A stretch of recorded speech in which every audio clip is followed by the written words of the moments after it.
waxaa maxkamad hor yaala gal dacwadeed ka dhan ah diiq maxalli ah oo dariskiisa hurdada ka toosiya subax waliba gudaha wadanka Faransiiska. Faahfaahinta sheekadan haweeney lagu magacaabo Bayruun ayaa maxkamadda u gudbisay dacwad ka dhan ah diiqa iyo haweeneyda iska leh oo la yiraahdo Corinne Fiso, iyadoo sababtu ay tahay qayladiisa oo subax waliba hurdada ka toosisa.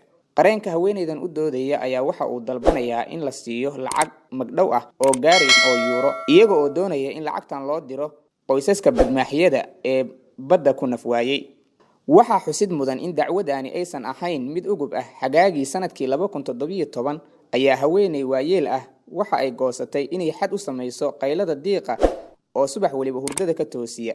laakiin xilligaasi qofkii diiqa lahaa waxaa lagu taageeray warqad furan oo ay saxiixeen in ka badan 150,000 oo qof oo taageero u muujiyay inaanay dib ku qabin qaylada diiqa. maxkamaddii diiqa iyo qofkii la dacweeyay iyo kii dacweeyay midna ma xaadirin 4 Juulaay, maadaama ay doodu ka taagan tahay deegaanku ma mid miyi ahba mise waa mid magaalo. halka looyarka dacwad oogaha ay ku doodayso in deegaanku uu yahay mid magaalo u dhow. waa sida ay qortay jariirada Mondel. waxaa la sugayaa maxkamaddu inay go'aan ka gaarto qadiyadan marka la gaaro 5 September ee soo aadan ee sanadkan 2019.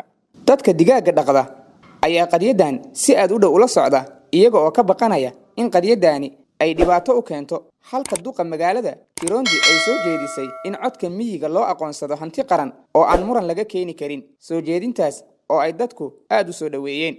Dalmar Cabduqaadir,